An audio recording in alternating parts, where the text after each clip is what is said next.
আমার মনে হয় জামাত ইসলামী ক্ষমতায় আসার পরের দিন রাতে দেখুন প্লেন লাইন ধরে গেছে, দুর্নীতিবাজ যেগুলা, চাঁদাবাজ যেগুলা এমনি ভালো হয়ে যাবে। দাড়ি টুপি পরে মসজিদে দেখবেন ফজরের নামাজে তাদেরই আগে দেখবেন। গিয়ে দুর্নীতির শিকার হয়েছি, করাপশনের শিকার হয়েছি, টাকা ঘুষ দিয়ে আমাদেরকে সেবা নিতে হয়েছে। সরকারি হাসপাতালগুলোতে গেলে মনে হয় ছাগলের ছানা, মানে গো বাছুরের ছানা যেরকম থাকে অবহেলায় অবজ্ঞায়, এদেশের জনগণ নাকি দেশের মালিক। দেশের মালিক হয়ে ওই হাসপাতালগুলোতে ওই মানুষগুলো যেভাবে পড়ে থাকে, এগুলো দেখলে কান্নায় চোখ থেকে পানি ঝরঝর করে পড়ে আসে। কল্পনা করা যায় না মানবিকতা কোথায়। সরকারি হাসপাতালগুলোতে ডাক্তার খুঁজে পাওয়া যায় না।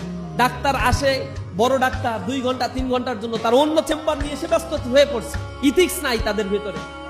বেসরকারি হাসপাতালে যাও, এই টেস্টটা কোথায় থেকে করাবো? সরকারি হাসপাতালে সব মেশিন নষ্ট, দরপত্র হয়, এরপরে সেকেন্ড হ্যান্ড মেশিন কিনে নিয়ে আসে, এই রিপেয়ারিং না করতে সব নষ্ট হয়ে যায়। সরকারি হাসপাতালে আসে চিকিৎসার জন্য, প্রেসক্রিপশন লিখে বেসরকারি হাসপাতালে যাও, কোন ডাক্তারের কাছ থেকে নিয়ে আসছো, এটার আবার 40% কমিশন, এগুলা আবার ফ্রিজ, এসি টেসি সব চলে যাচ্ছে। স্বাস্থ্য খাতের জনগণের জীবন নিয়ে যে পরিমাণে তামাশা এই দেশে হয়, এটা লাঞ্ছনাদায়ক, কষ্টকর। এই পরিস্থিতির পরিবর্তন দরকার। জামাত ইসলামী এই ঘোষণা দিয়েছে, ইনসাফের বাংলাদেশ হলে বাংলাদেশের 64টি জেলায় আধুনিক স্বাস্থ্য সেবা কেন্দ্র গড়ে তোলা হবে। যে স্বাস্থ্য সেবার জন্য মানুষকে ঢাকায় আসতে হবে না, বিদেশে যেতে হবে না। এই স্বাস্থ্য সেবা কেন্দ্রগুলোতে তারা নিজেদের এই সেবাগুলো তারা নিতে পারবে। এই স্বাস্থ্য সেবার কথাগুলো মানুষদেরকে বলতে হবে।